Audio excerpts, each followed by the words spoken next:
I've been to Gent, with a soft G. I've been to Gent about 1 year ago in spring. And it was my first time in Gent. And I didn't really have an idea what to see. I've been in other Belgian cities before. And there was something that absolutely struck me. This was a building between two amazing churches, between, I guess it's a cathedral and another very, very important church, right in the middle of the town. And I was completely stunned by this building, and I really had the wish to meet these people who have built this, who were courageous enough to probably make a project and realize a project in the most sensitive and the most complex and historically loaded locality in the city. And one of them is here, and I'm really, really happy to welcome Paul Robbrecht from the very well-known office Robbrecht and Daem in Gent. Paul and his wife, Hilde Daem, have founded their office in the late 70s, early 80s, and have then realized a series of, I think, an enormous, substantial work.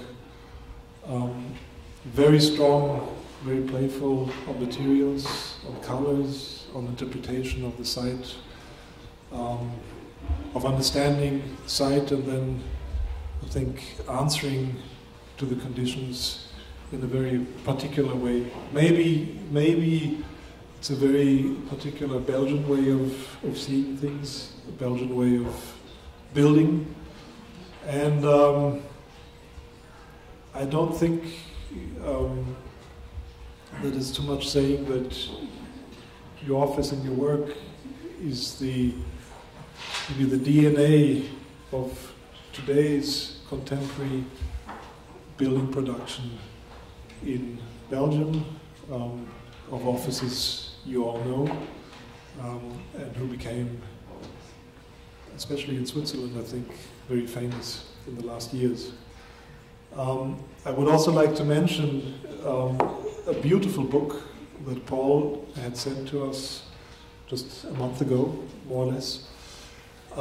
It was not so easy for me not to take it home, but I've placed it in the library. It's in the library. It's about this thick, and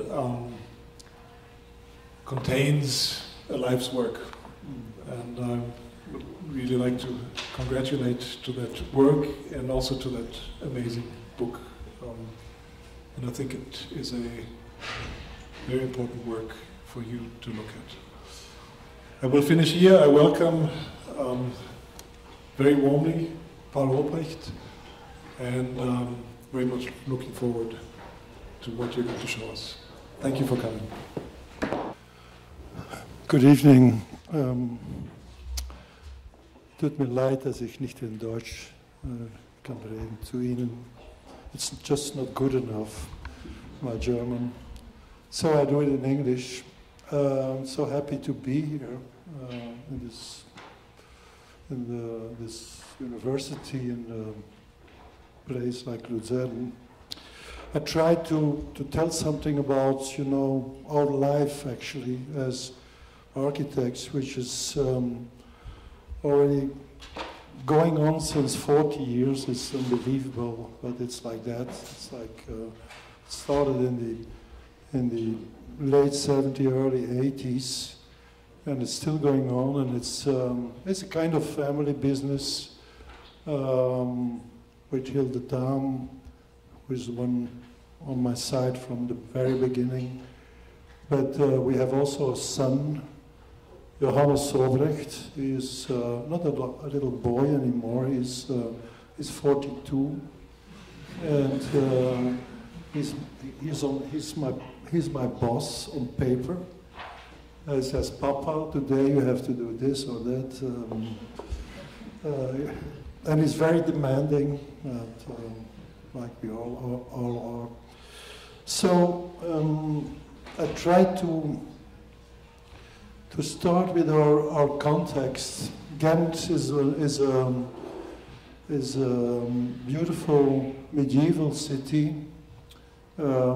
It's, you know, we call about the sister cities in Belgium, Bruges, Ghent, and Antwerp, and all of them are very particular or have their foundation in medieval times. Antwerp is more as a harbor city, has his great moments a bit later because of the harbor, with an amazing figure like Rubens. Ghent cherishes the beautiful, extremely beautiful painting of Jan van Eyck in the cathedral, the Genter altar, which is amazing. It's an incredible painting. And Bruges, of course, is really the medieval city. We worked a lot. I will show a project in Bruges. We worked in all of the cities. So what is very particular to our work is that our context are historical cities. Some people have to work on sites which are industrial, or our landscape, our surrounding it's true. It's the historical cities in Belgium and sometimes in other countries. Our office is near, I don't know where I have to point here with this thing, but it's this rectangle, that big rectangle you see there. I don't know if you can find it. It's not so important. We are at that like a quarter walk by feet from the cathedral in the city. And I wanted to show our context for the beginning, because for us it's extremely important that we have at least a life, because a life which is mainly working and thinking and constructing. So we wanted a very particular context for our people, because we have an office of about 40-45 people, which in Belgium is a larger office. It's not an extremely large office, but in Belgium, 45 people, you call it a large office.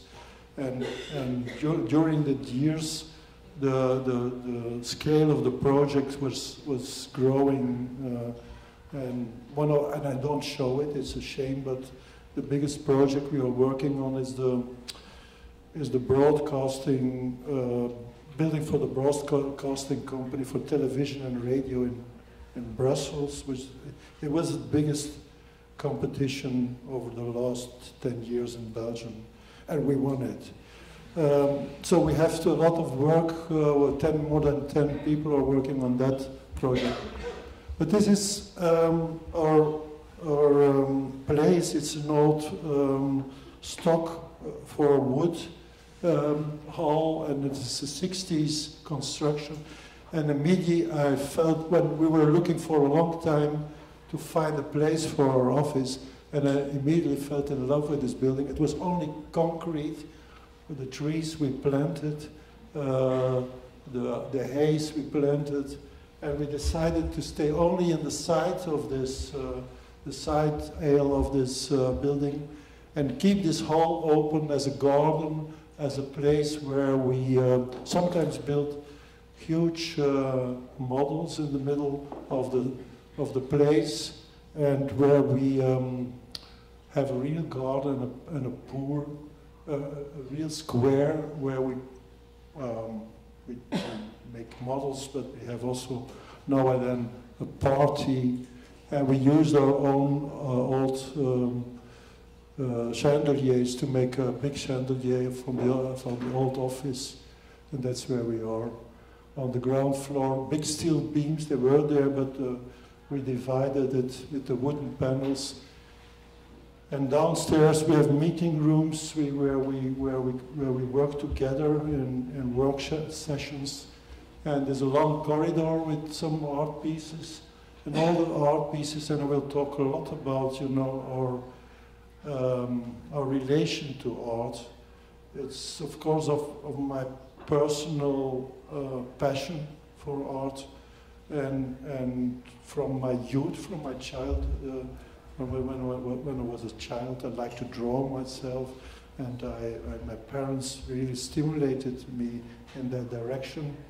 So I saw art when I was 6 years old with my father. We visited Picasso exhibitions and so on, and it was always there in our lives. And these are the art pieces in our office are all related with collaborations with artists. For instance, this piece, this sculpture, is from Juan Muñoz, the famous Spanish sculptor, who died already. Many people. It's a bit sad, but many people we worked with already not here with us anymore. Juan died quite young, 49, and he did this fantastic pieces also on the Documenta, where I will talk later about it. And we did together a project in Barcelona, but I don't show it. It's just, he said in his Spanish English, "I'm a Mediterranean man, I don't pay you." We did the pavilion for his sculpture. "I don't pay you." But 14 days later, there was a lorry stopping for our office, and this sculpture, he said it to us. It's amazing, incredible. An incredible guy, a kind of torero, but unfortunately he's not with us. So I have to. Immediately I jumped to Bruges, one of our Brugge, that I talked about as historical cities. And there we won a competition in the late 90s to build a concert hall in this medieval, completely UNESCO preserved city. The whole city is preserved, of Bruges. And it was a kind of huge responsibility to build a new building of that magnitude. Concert hall. The beauty of it was that we just love to work for art, and I already told this. But also music is an important, is important in our lives. We are not musicians. I cannot sing, I cannot play piano, I cannot do anything. But music is there. And it's maybe the most, for me, the project that's most, still now, it's already since 15 years there, but it works, and it's very close to Gent. It's a half an hour, and we go extremely a lot to concerts over there. And it's a building that gave us many friends also in music. Bruges is really a medieval city with the center, and I don't know how to this is this thing. I don't know where I can. Because it's the second one. Yeah. The concert hall is this building. You know, at a certain moment. The train entered to Bruges, and they have built the railway station at that time in the end of the 19th century, but up till the 30s, the railway station was in the middle of the square here, the terminus railway station. But it was the cattle market of Bruges, so they broke up this part for the tracks of the railway, and then the railway station is now somewhere over here. They brought it back with the ongoing train to Ostende. So they wanted to close the square in a way, and then there was this competition, and it started in 1998, and till 1999 was a competition, and we won it, and we built this concert hall in Bruges, and you can see it's a city full of monuments and of churches. You can see the city on the background with these fantastic monuments, the cathedral of St. Mary, the belfry, the church of the Salvator, and many other little churches, and the big marketplace here. So it's a building with the magnitude of the big components of the city, of the cathedrals, of the big churches, of the belfry. Bruges is an amazing city. Can you imagine that in this cathedral?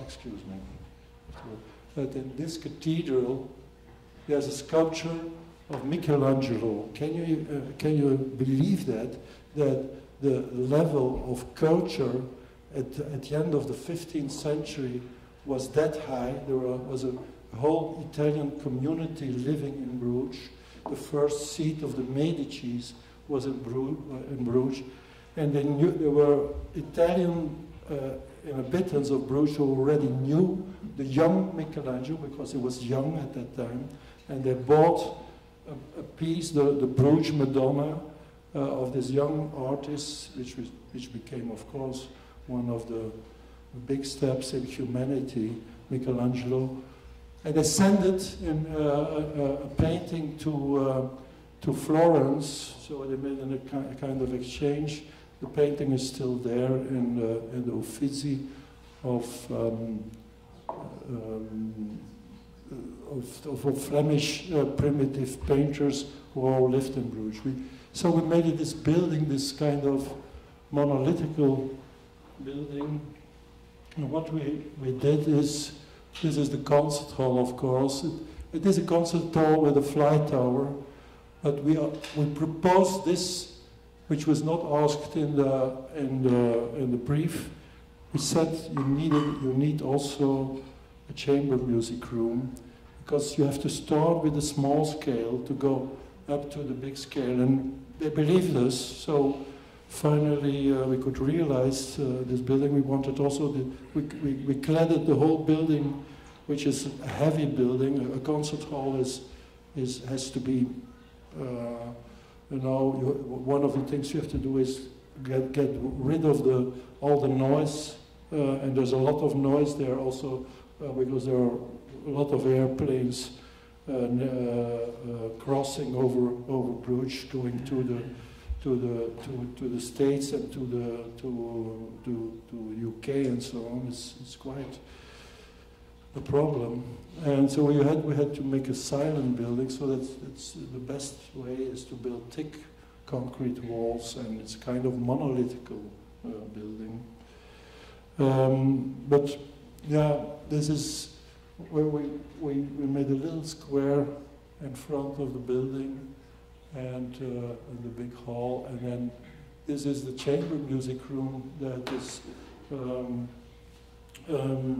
very particular space. We really thought about what does it mean to make this moment, this very particular moment that there is an audience meeting musicians, and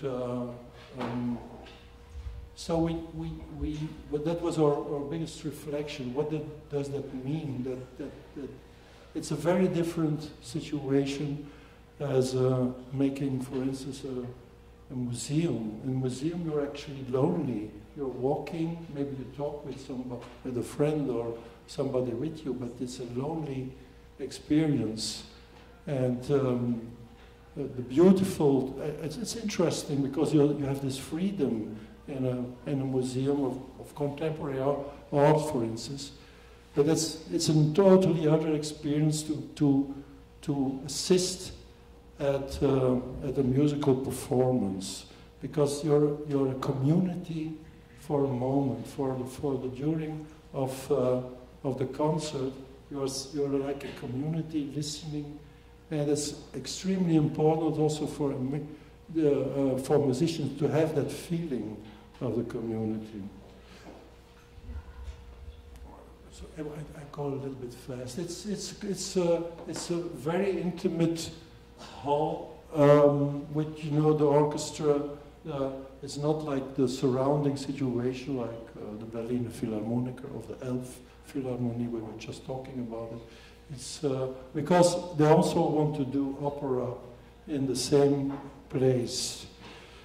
We had because it was the first concert hall, it's 1,200 people. We had an extremely naive idea about how will we make the geometry of this hall. And maybe you can see it a little bit.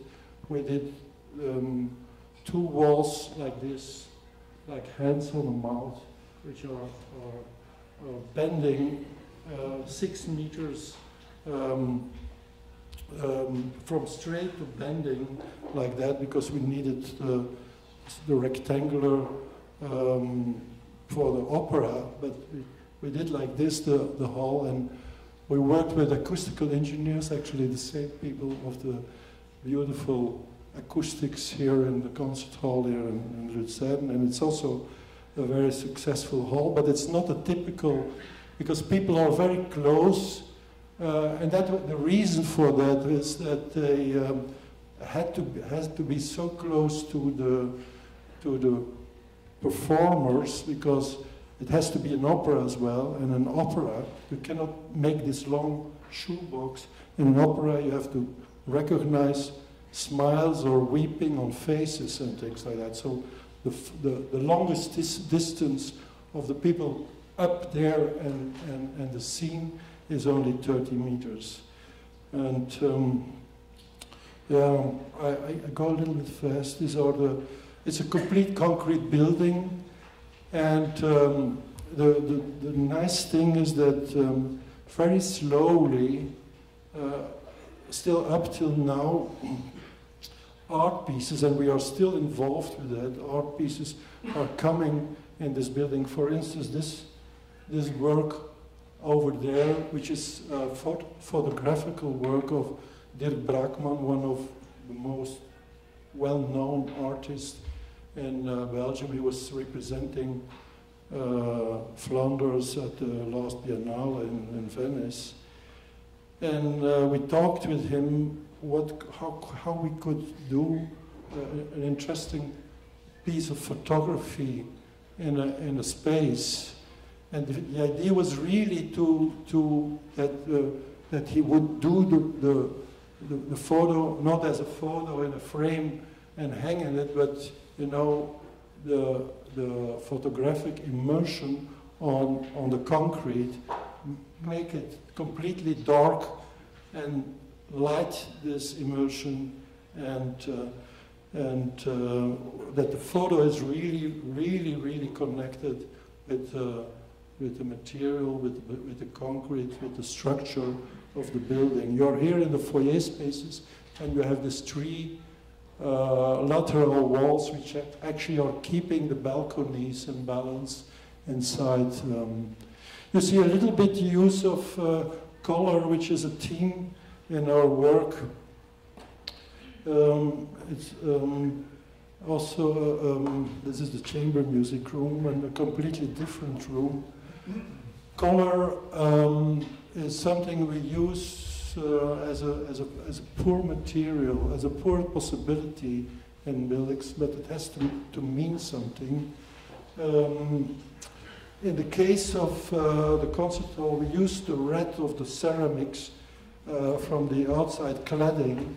We looked at that color. We looked at the reverse color, which was like a green color, and out of that green color,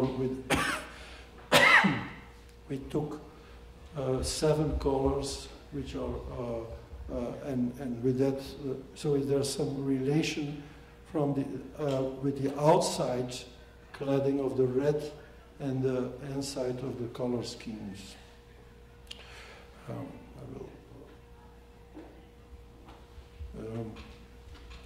So you have this, well, two halls actually. It's always amazing how much things are around a concert hall. It's always like, and especially when it's a hall with a scene with an opera. It's like 1/3 is foyer, 1/3 is auditorium, and 1/3 is scene, auditorium, and foyer. It's like that. And you see here the chamber music room. So two ways of audience.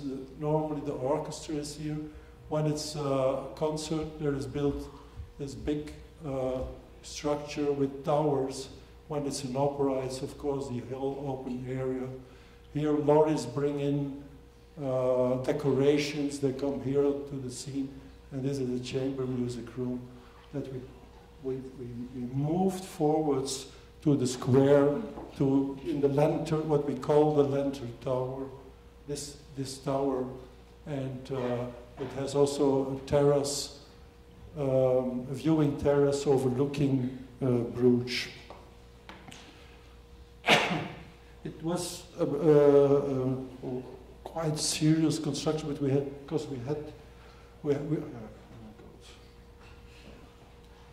to build on an existing parking, which was so-called strong enough to hold the building like that. It was not true.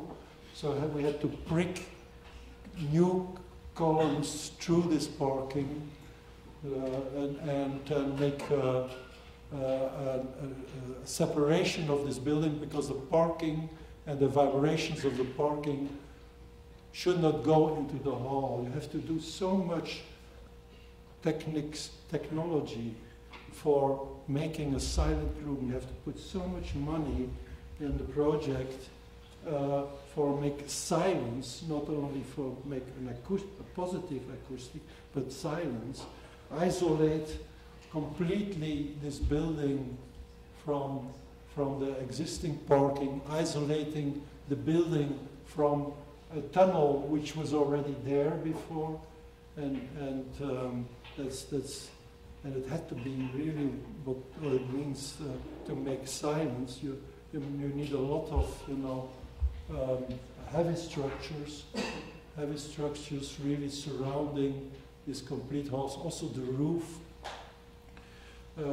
is a very weak point always in concert halls. It has to be because you cannot imagine how much noise there is by airplanes. If we could switch off everything, we would become crazy. Only what the noise that airplanes make in the noise they make in our cities. But that was such a wonderful experience. It was like building kind of cathedral for music. Also, we used the theme in the front facade of the huge, like the rosace in the cathedral. There were like references in this building. There are also references to our in our interest in Gothic art. For instance, also in the structure of the facades, the way the ceramic is used in this facade. We go often just cross the border. It's so close to us, to north of France, to see these amazing cathedrals, also in our country, but of course there are more of them in the Ile-de-France, like this fantastic cathedrals like Amiens, and they're still a kind of inspiration to us. I will say something later about this in another project. One thing which was also a kind of very important year in our career was the Documenta in Germany. The Documenta is happening every 5 years really in the middle of Germany, in the city of Kassel. It started in the mid-50s when Arnold Bode, after the war, said to his wife, "I will make the most important exhibition on art. We have to overcome this drama and art. I believe in art. Art will be very helpful." And going on, the Documenta became a very important, worldwide important exhibition of contemporary art. It has the status of telling each Documenta, each 5 years, what's going on, what's the situation in art, what is the theme at that moment. So we were invited to work as architects on this Documenta 9, and the artistic leader was Jan Hoed, which said he didn't know much architects, he said, "You have to do it."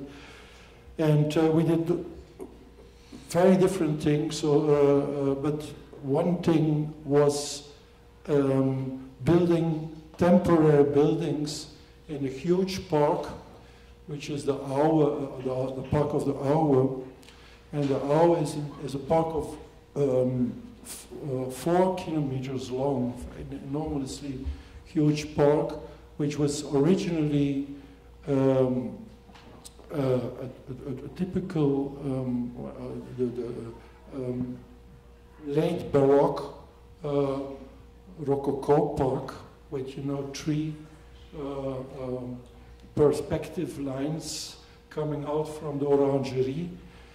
And this park is 16 meters lower. It's along the river, the Fulda, and it's 16 meters lower than we are.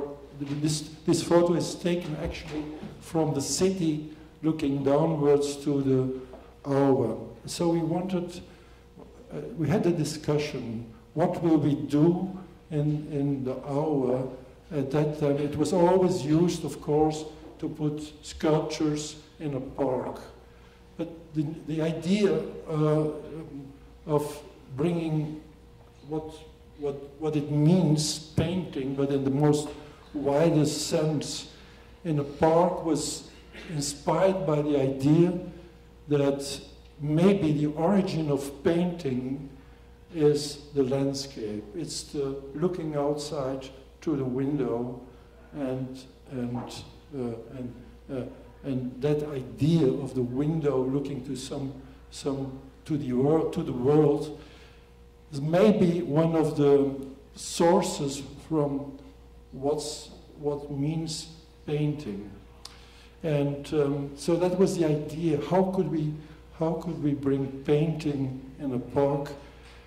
And we proposed this model. The Documenta is exactly 100 days, so the building is just used for 100 days. And we proposed the model, and we discussed it also with, of course, the artistic leader, but also with some artists who already came to take part in the discussions of the Documenta, people like Mario Merz, not here anymore, Gerhard Richter, happily not alive and well, Thomas Schutte, still alive, and there was a group of discussion, and we presented them our model and our project, and they said, we have to do this, we have to build this. But we were not allowed to make foundations, so we had to build something like, a construction like you do on a marketplace for a kermis, no foundations, only concrete slabs and building up. And that was one of the interesting things also, that we elevated the building from the soil. It was like, like floating in the park, and it was like the idea of the ephemeral quality also of painting, which is, if you compare it to sculpture, is painting an illusionistic way of expression. And so this ephemeral quality was like, by elevating this building, not founding this, no foundations in this building. It had a happy thing that it was also, because we lifted up the building, and there were, it was used in the night as a kind of cheap hotel for backpack tourists who slept under the building.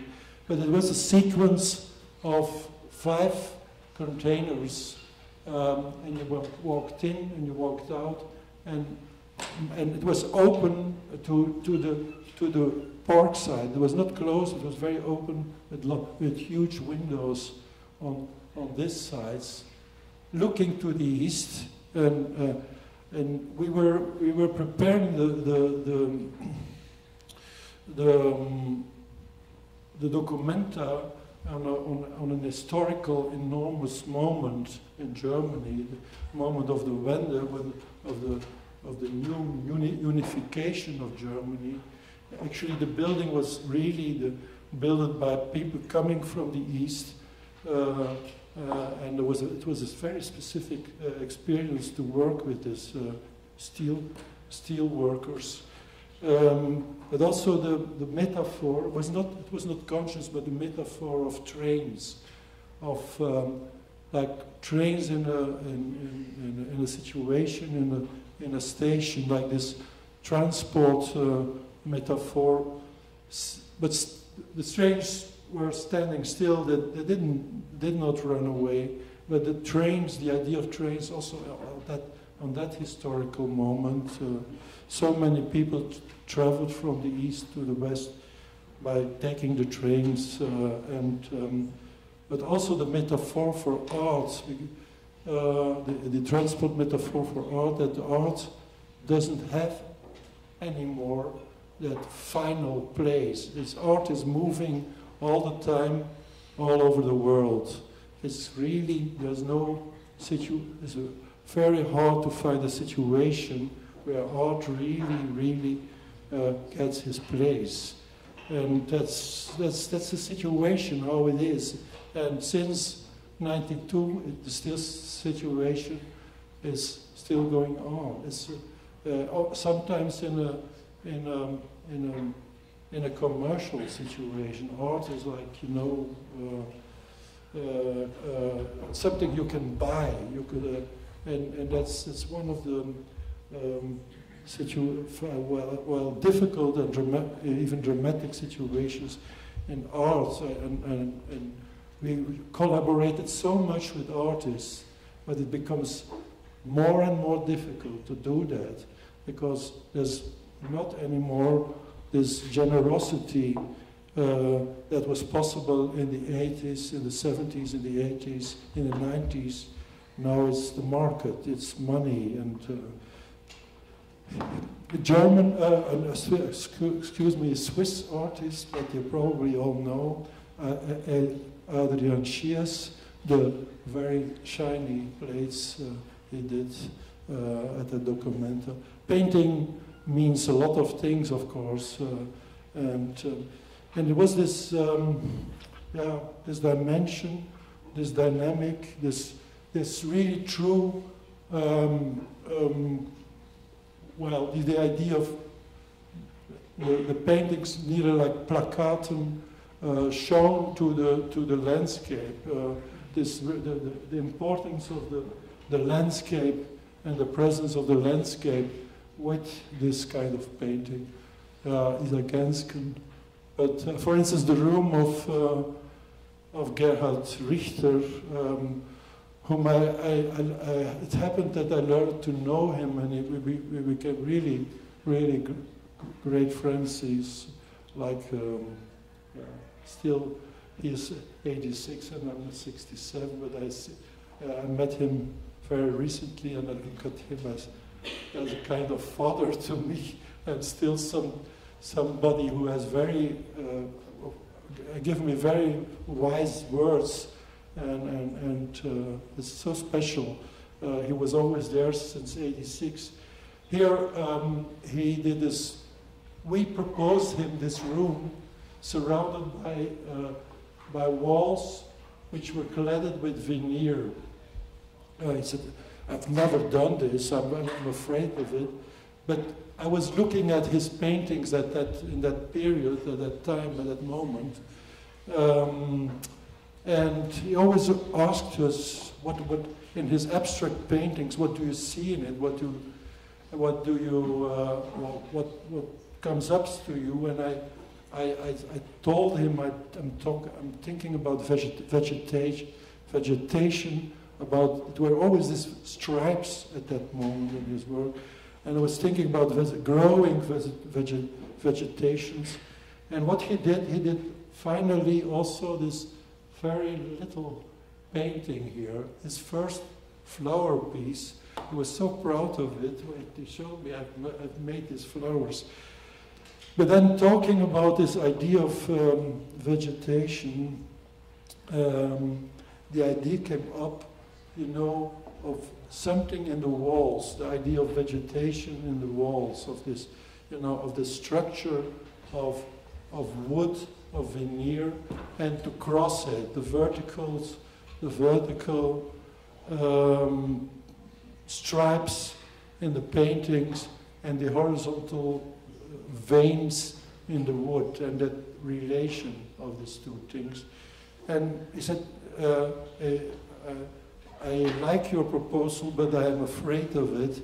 So he built the whole room about 6 by 6, something like that. It was like this space, went in his studio, and finally he was convinced to do it, and actually very happy. There has been written a lot about this. There was also some criticism on this project with Gerhard Richter, because some people said, yeah, it's like a bourgeois cabinet. That was one of the critics which came up at that moment.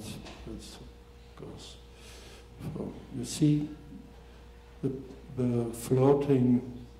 They still exist. The pavilions, they were put down after Documenta.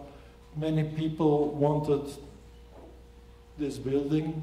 One of the ideas was that it should travel to France,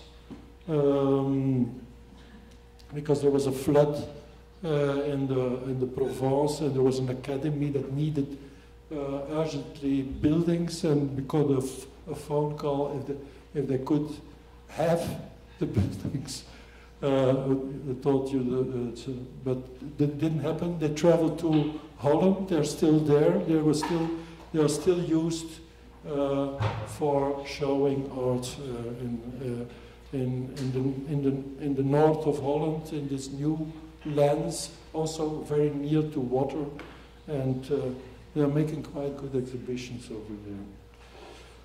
Then this market hall in Gent, you will be shocked, because how is it possible, this kind of building, and it is this kind of, building which looks, it's right in the center of the city. The beauty of Gent is the 3 Gothic buildings in the city center, all in one line, dividing the heart of the city from east to west, and there are like a parade of towers also, and our building is this this piece here. You have to know that everything here was broken down. All the houses which were built in between these Gothic buildings, because the medieval city looked very dense. Houses were built in between the churches, were built against the churches. But at the end of the 19th century, and that happened as well in Belgium as in France, they scratched all these houses away from, which is actually a drama, from these monuments to make them free, to show them. That was the idea of the scenery of the city. But at the same time, they destroyed the urban fabric of the medieval town, and that was what happened also here in this area. There were houses completely built with houses. Only one street was connecting this to this thing, and it was like a complete hole in the city. And in 96 there was a competition to make a square there. They didn't want a building, but we already proposed a building in the first competition, but we were laughed away. It was crazy.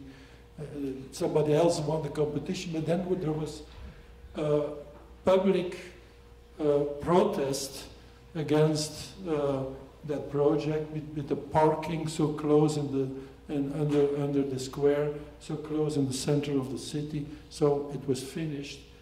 And then in the beginning of 2001, a new competition was starting, and with our ideas actually, with the green, because we make a square here, a green, but not a building. Again, we proposed our building, and this time we won the competition. So this is the situation of the building. We said we cannot solve this place without a volume, without something consistent on that place. Also, to reorganize the space, which was you could not read the space, but by making this volume here, we divided the space in three parts, actually three areas. The green, and you see the level of the green, which is lower, because we brought the level of this green on the original level of the foundation of the St. Nicholas Church, so the church could be seen again in the full height of this. So and it allowed us to do something under this area. We proposed to make a grand cafe.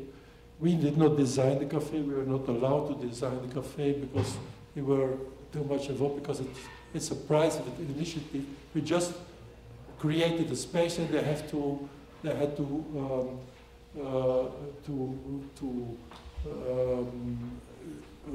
the structure we designed, but not the design of the cafe. But we had three squares: the Golden Lion Square, the Poultry Market, and this green, and then this open hall, which we call the Stadshal, the hall of the city, with no particular program, not something that is said it has to be this or that. A steel structure cladded with wood, and an extra cladding with glass tiles from the outside. And so you have the square here, you see the fantastic towers, the cathedral, the belfry, and in the back the St. Nicholas Church. And the happening informal or formal things all the time. There has been we studied the acoustics of this place, like that it would be possible to make music and under that roof. So it is very often used for musical performance, but also street musicians love it because when they play violin, there's immediately something like a sound under it. I cannot say why we use this very, old form of the roof. It just came out, we do this project together with a woman, Marie-Josée Van Hey. We did the project together, but we were at the table and we just draw this double roof, and it came out, and it was like that. And it's like our interest in this kind of very old typology of this. The building is about 40 meters long and 17 meters wide and 15 meters high. And it was a shock when it was built, but lots of protests. We were really,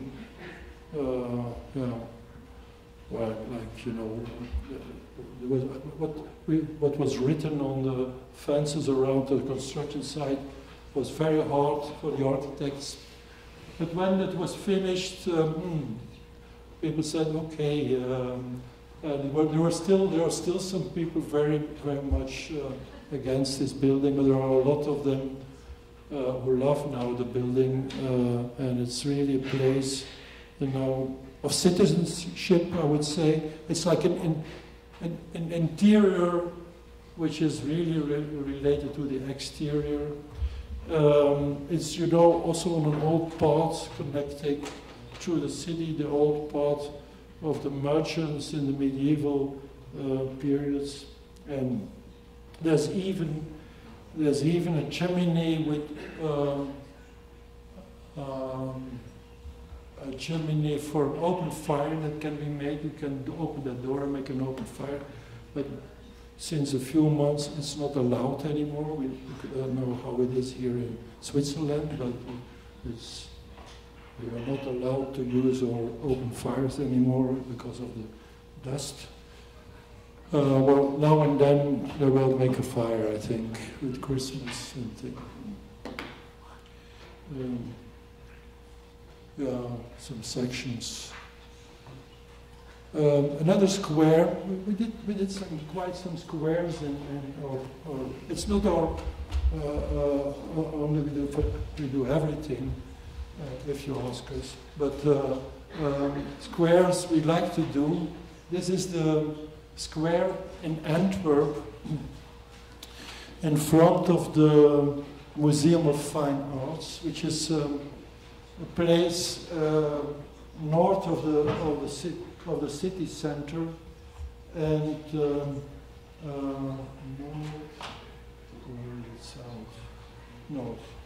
south of the city center.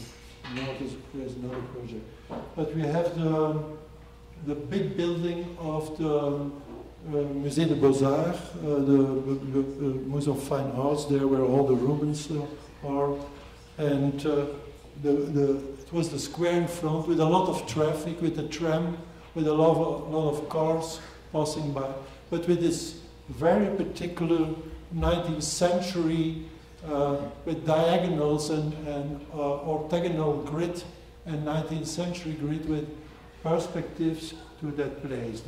It was completely developed at the end of the 19th century. So we organized the square with the traffic, with a tram station even here, with clumps of trees. There were no trees at all. There were only some very small, these two clumps of trees. And in the center, we proposed a water mirror, and we invited Cristina Iglesias, a Spanish artist, which we collaborated already a few times with her. We said, we want a water mirror, can you think about this? And she came up with this extremely beautiful and poetical project. The water mirror was meant to be, and it's working like this, like a place as like a, it's like, you know, the beginning of your museal experience when you go into that building with this fantastic art in this building. It's a bit the Prado of Flanders, I would say. All the Flemish masters are in this building, but we collected some sculptures on different places. For instance, there was a monument and at the end of the 19th century on which Rodin had worked. He did fragments of that monument. He was a friend of a Belgian architect who designed the monument, but the sculptures were somewhere, they broke down the monument and the sculptures were somewhere in the depots of the city, and we brought them back. There are 3 of them. There are some sculptures over there as well. There's a bench also designed by a fashion designer whom we invited on the Meulenmeester. I don't know if you know her, she's quite famous. She was quite famous because she stopped. And the water mirror, which is this place, and you can already see something in the middle. There's a gap in the middle of the water mirror, and out of this water mirror runs the water and fills the mirror. There are no fountains that splash. There's just this movement of water that comes out of this gap, and after a while it runs back into that gap. It's like, you know, the introduction of the idea of time in this project, of maybe the time you need to make a visit to the museum, and you have another perception when you come out, but also time for people who can spend some time around this water mirror. From close, if you look at close to it, the water mirror is actually a bas relief underwater, which Cristina Iglesias constructed herself in Spain and brought all these pieces. It's done in concrete, and brought all these pieces down there to make this. Here you can see the gap. There's maybe a sexual connotation in this project, but it's an extremely, to my opinion, extremely beautiful, poetical piece of art in a public space. One of the, I think, biggest projects of a public art piece in Belgium. Here you can see some of the sculptures of Rodin, blocks to sit on. Another square, we are in the square, the Rubens Square at the coast in Belgium, in Knokke. Knokke is the most fancy holiday place at the coast in Belgium, but the Belgian coast, of course the sea is wonderful, the North Sea, but the coast is horrible in Belgium. It's one wall, it's 56 kilometers, one wall of the most horrible apartments looking at the sea. It's very sad, but it's like that. Only here and there's a little bit of, dunes, but most of it is this Atlantic wall, they call it sometimes. But on a particular place, it's one line, 56 kilometers long, but on one place there's a corner at the coast. It starts again with apartments, but there's one corner at the Belgian coast. That's the Rubens Square in Knokke. And we did the design of that square. I have to say the plans are all very different, and in reality, I don't know. But this is the square. We invited the Austrian sculptor Franz West. Franz West is also not with us anymore. He died a few years ago. But somebody we met already, somebody of my generation, and we met already more than 20 years before, but we knew this particular kind of sculptures he makes, this kind of heads, which he calls lemuren, which are like gods near water. That's lemuren. It seems to be that it's in the Roman mythology water gods. And we invited him to make two of these heads on the square, on buildings, on small buildings that we designed, and also we designed a triangular square with this particular color scheme. The small buildings lead to the parking below the square, parking for cars, and on this two little pavilions are the lemuren heads of. It's like a conversation of these two sculptures, and it's a very particular place, I would say. I didn't talk a lot about it, but something to us in our work, which is extremely important, is people.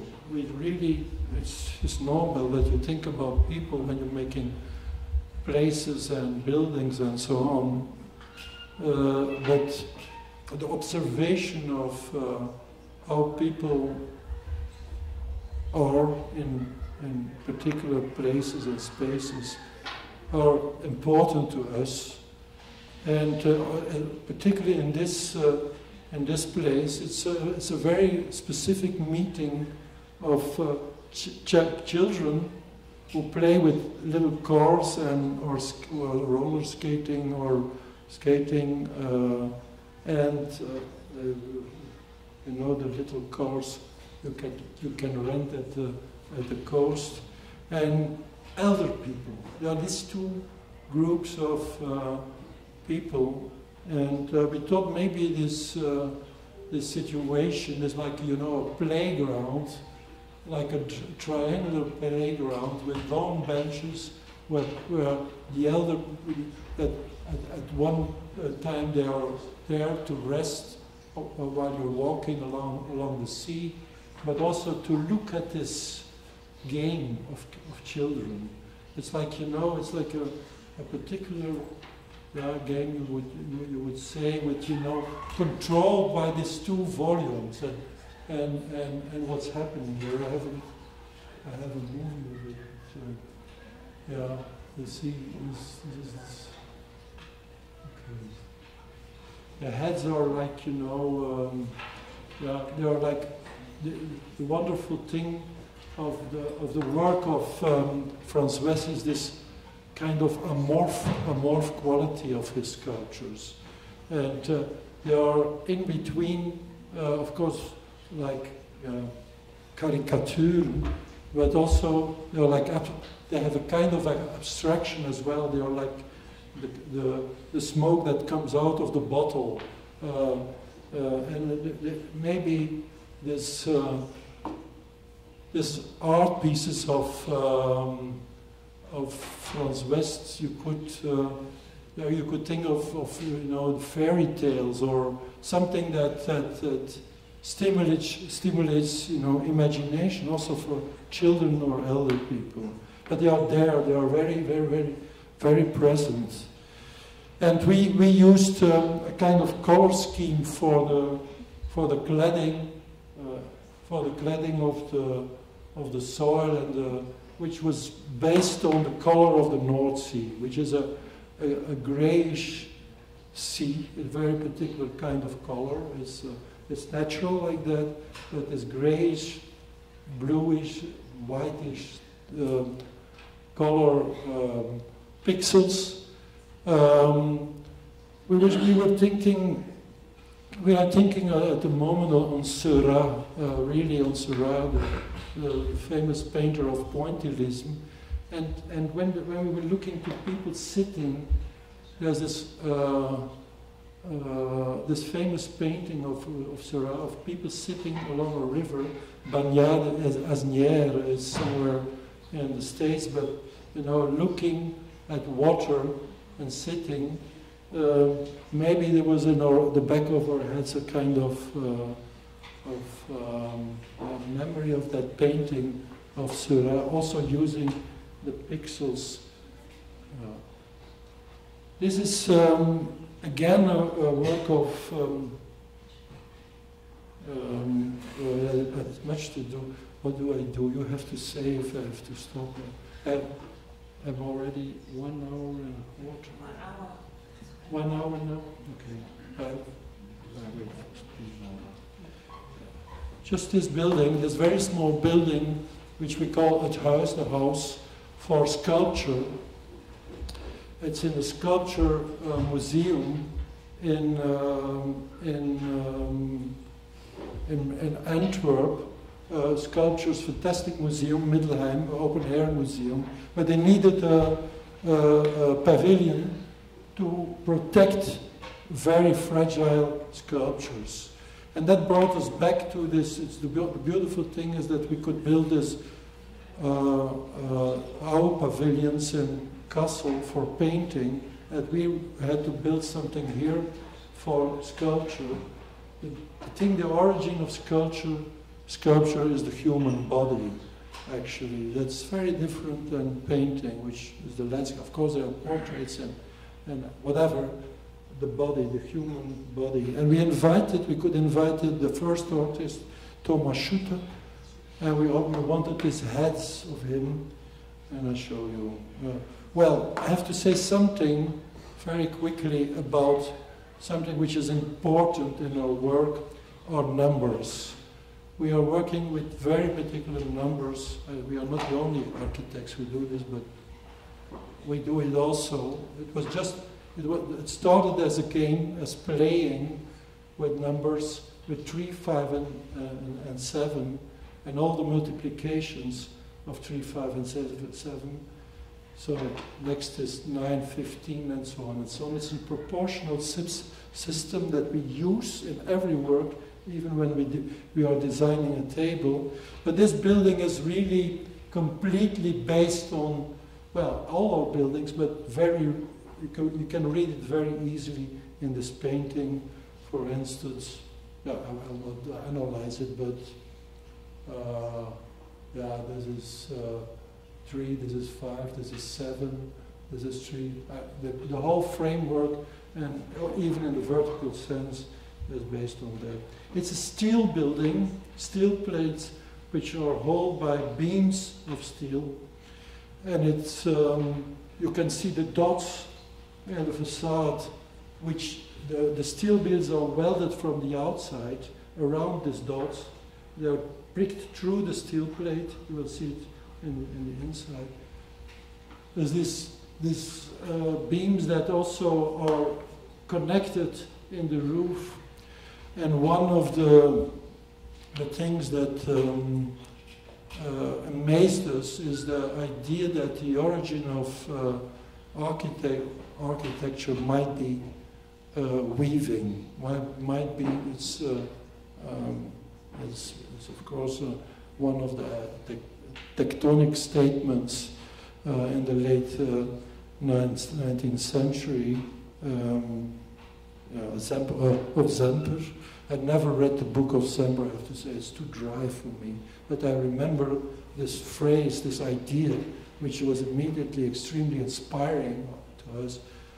The origin of architecture is weaving. He was, of course, talking about nomadic architecture. but also, you know, our love for Gothic structures is related to that. It's a pavilion of about 20 meters on 35, but you know, with inserts of paths that are crossing through the park, and that has like a kind of knot into that space, and it has fences that can be closed in the evening because the sculptures are so precious that they cannot disappear in the night, of course, they have to be protected as well. And we asked Thomas Schutte, famous German artist, who has a series of ceramics in his paintings, and ceramics is just, you know, that kind of sculpture or artifacts that had to be protected. And he did this wonderful, he installed these wonderful things. For instance, this group of urnen, which is this one piece of art which he calls Life Before Death, and these heads, very colorful heads, that are portraits of Wichte, of Crookes, the guy with the small moustache, and all of this kind of. Also, well, it's this kind of place. It's still existing since then. Many artists have been showing in this place in Antwerp. Okay, I will go very fast. This I will nearly say nothing. I've taken this project because it's just about a coincidence. I absolutely want to end with the golf club house. We built it on the plans of Miss van der Rohe. I want to talk about this, but you know, the life is full of coincidences. At that moment, we were. I just go back a little bit. Just, you know, this golf club house, an existing golf club. But the coincidence that we were working on Miss van der Rohe and were working on this new project of a golf club house with two parts. You know, I don't know if you play golf, but I don't. But I like it to see it. It's like, you know, geometric, a play of geometry in the landscape. But you have to learn to practice and to learn to do that. And this is this space. You have to put the ball 30 meters or 50 meters and so on and so on. You have to learn this. And that's why you need this part. And you need really a club as well. And that's what I want to tell about it. This is a project in Bordeaux. I will do it also very fast. We did build a whole series of archives.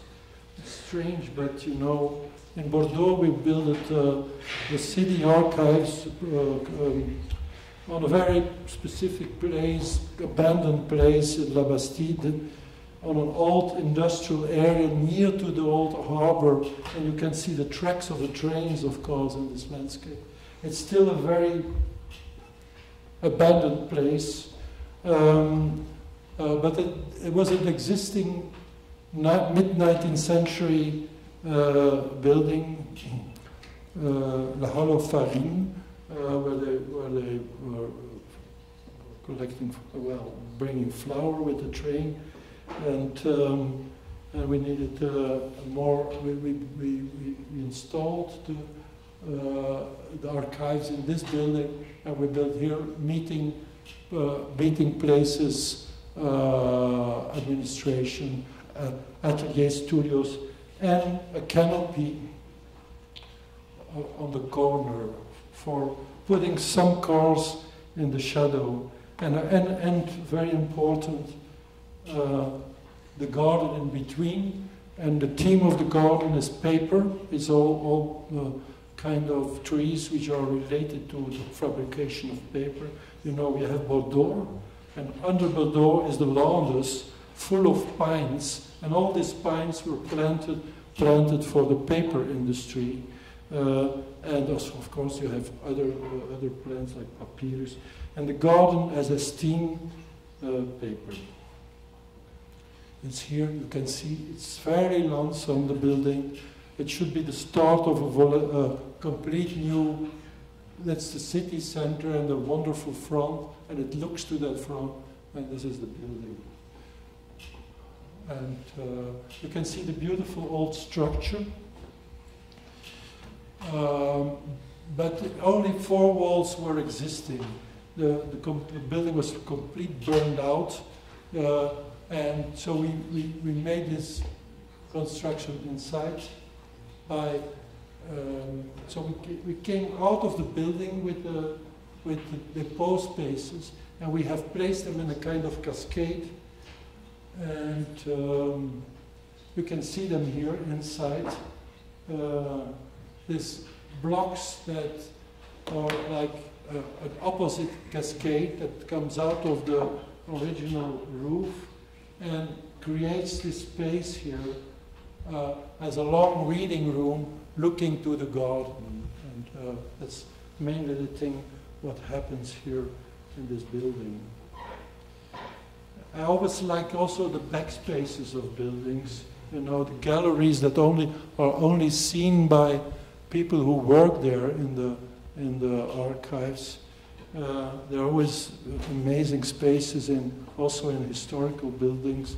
The space between the 2 cupolas, for instance, in Duomo and in Florence. This kind of spaces that you hardly see, but which have a very particular interest. Sketch of this cascade, early sketch, really early sketch. I'll go fast. Yeah, I want to come here, that's why one of these things that happened in our work is that you can find it in the book if you want to look in the book, which is in the library, which is there's one chapter which is called Masters, and it's something, I think it has to do with the interest we really have in history, the history of architecture. Why would that happen? But we have done, and we're still busy with that, with projects directly related to works of the masters of modern architecture.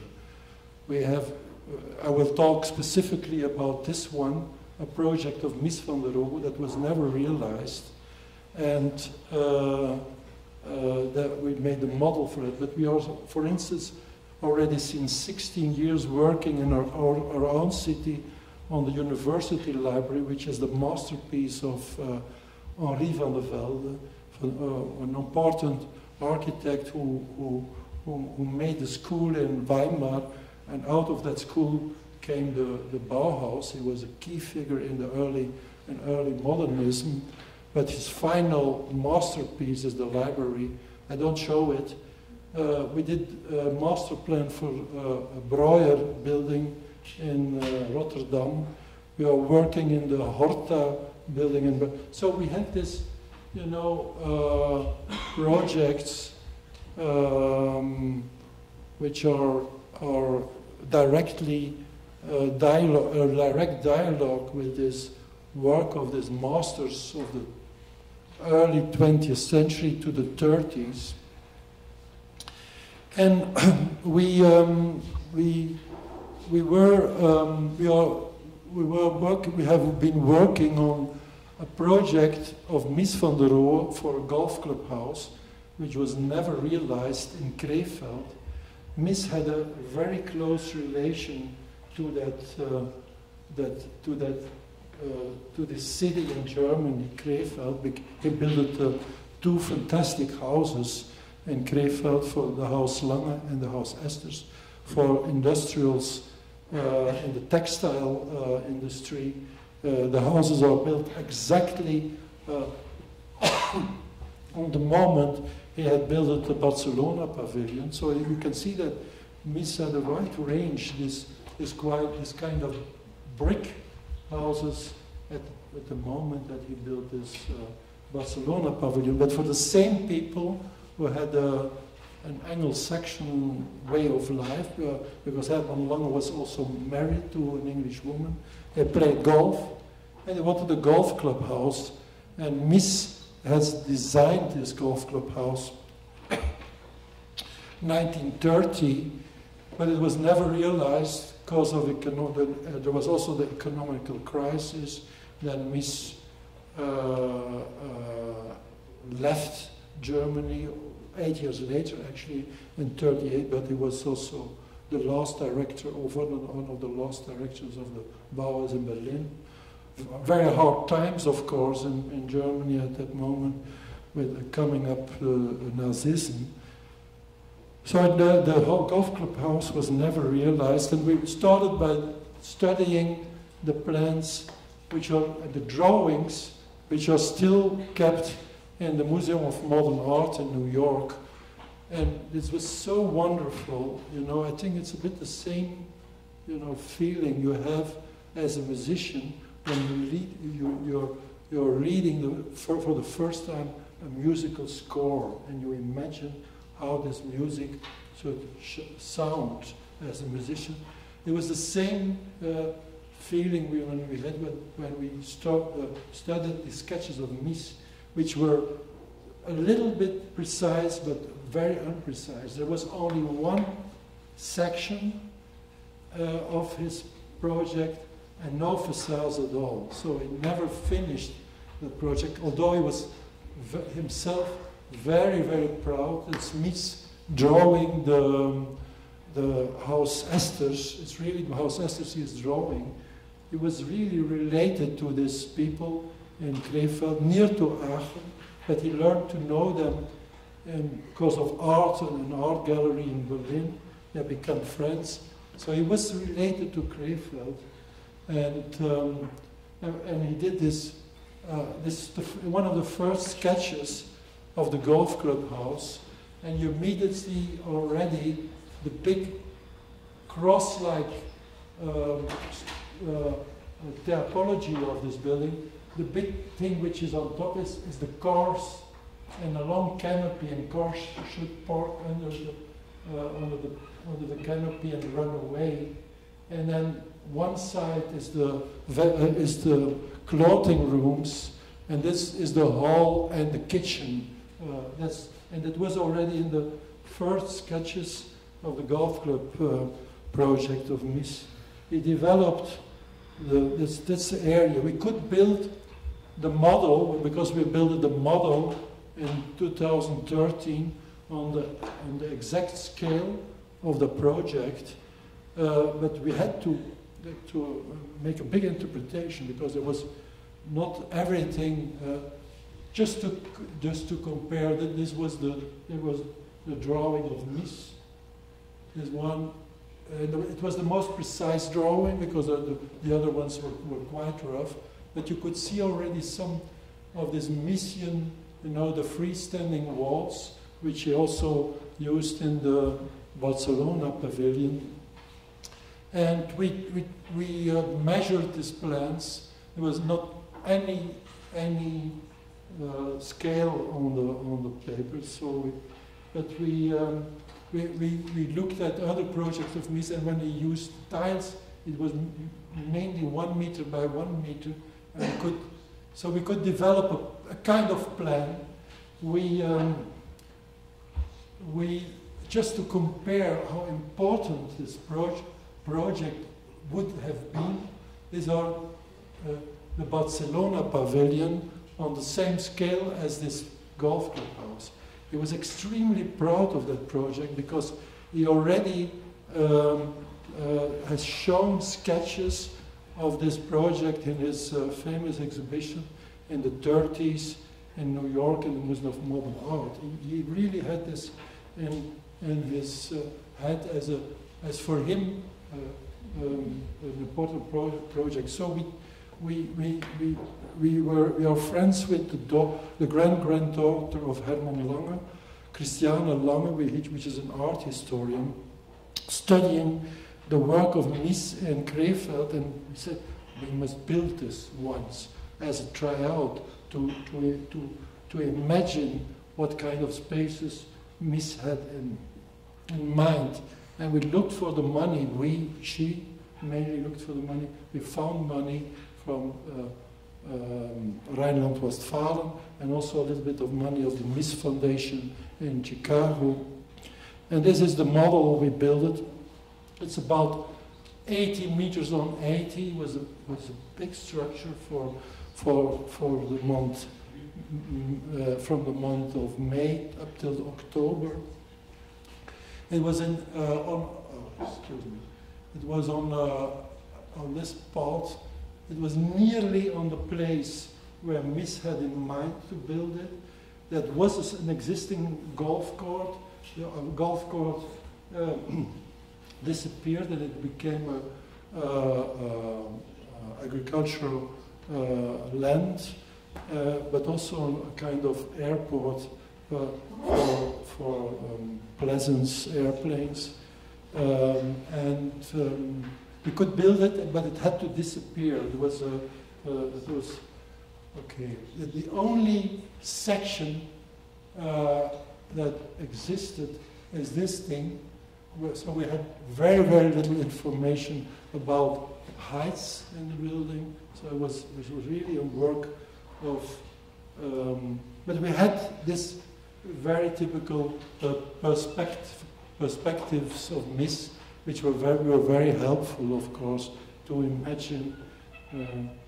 We had also to calculate the famous cross columns, but they had to be much bigger than the ones in the Bernau house and the Tugendhat house, because they were one row freestanding columns.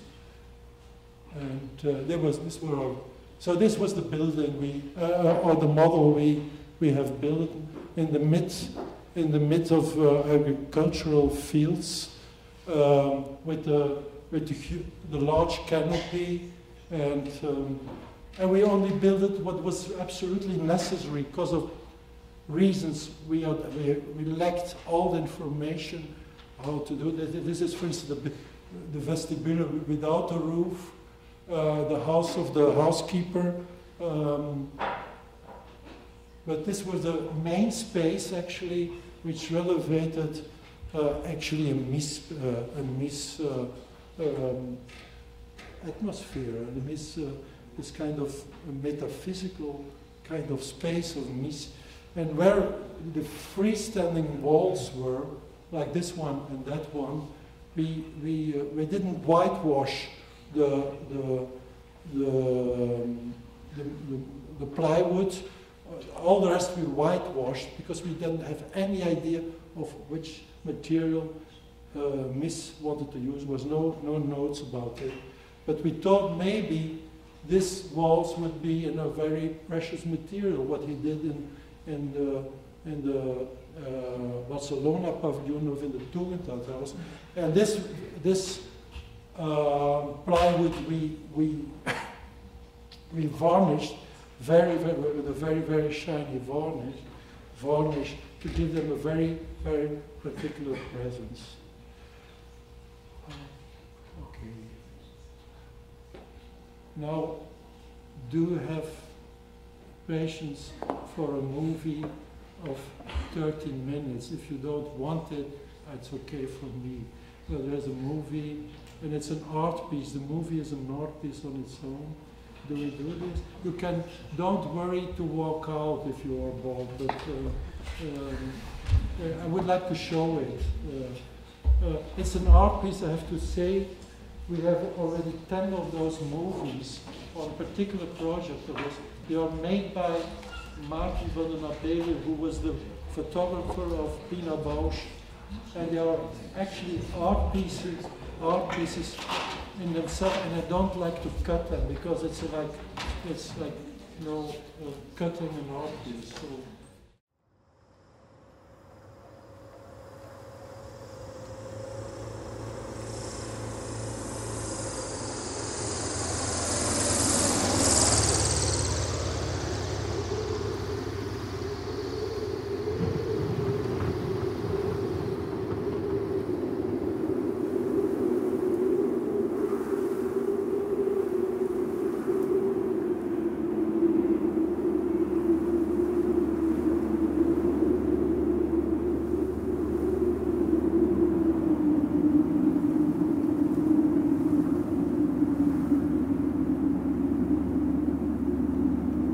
Ich habe oft die Architektur mit der Sprache verglichen. Man muss natürlich, um eine Sprache wirklich zu beherrschen, die Grammatik der Sprache beherrschen. Dann kann man sich klar ausdrücken.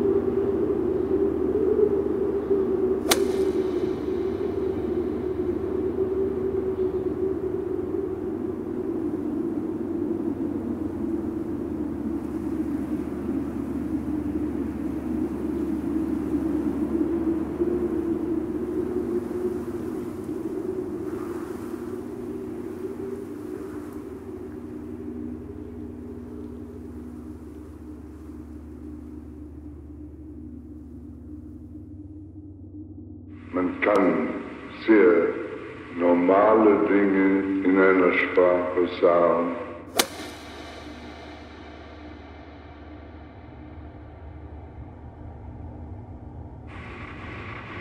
Man kann sehr logische Dinge zum Ausdruck bringen.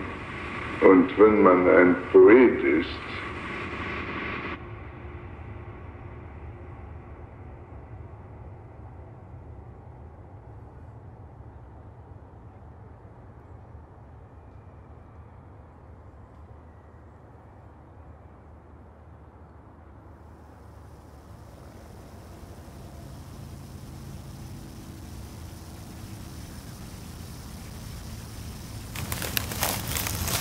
kann man solche künstlerische Dinge damit aussprechen.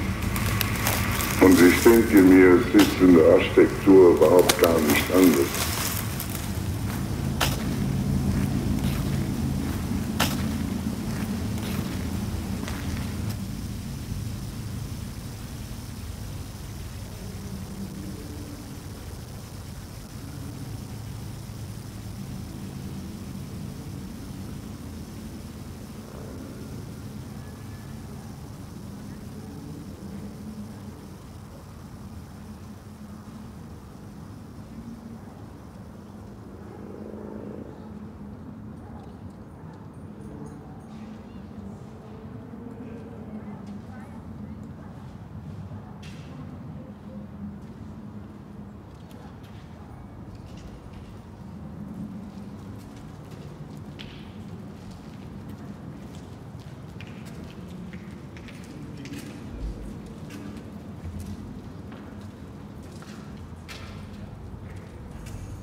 And all the walls have no bearing walls anymore.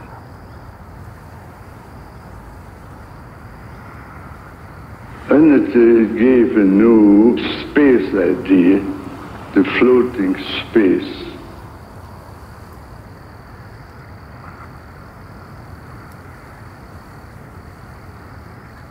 There was the construction, what made the strongest impression on me, the use of brick and so on, the honesty of materials and so on. I never forget this lesson I got there, just by looking at this building.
Ich glaube, dass die eigentliche Baukunst darin besteht, dass da eine große Harmonie von Hauptgedanken bis zu den letzten Details sein wird.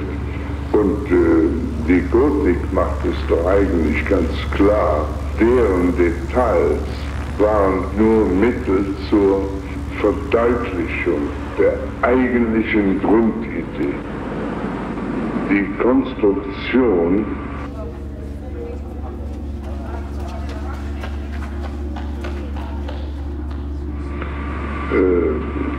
folgt ihren klaren Gesetzen und kann gar nicht mehr erreichen.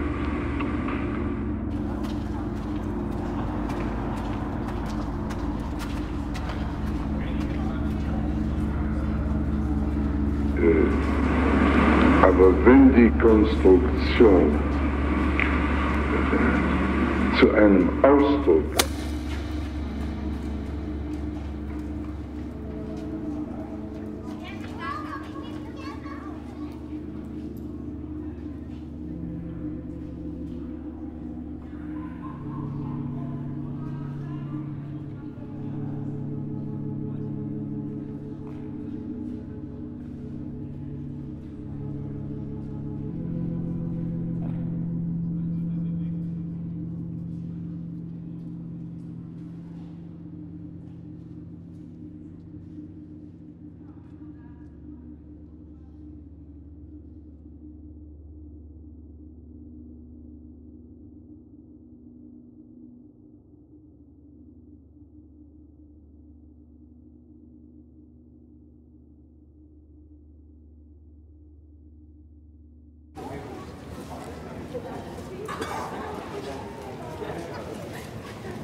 you have to teach people to accept that and to do these things in a simple way. Everybody is individualist, and architecture isn't it's not an individualistic art. You know, that depends on the time, you know.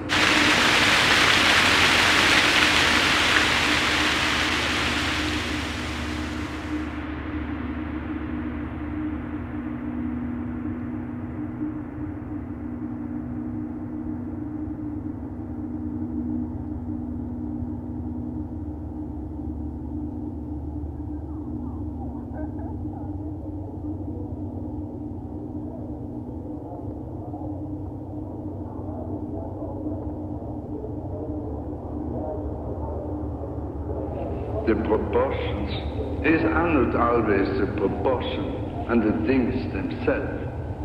Often the proportion between the things. You know, there's nothing, but still there is a proportion.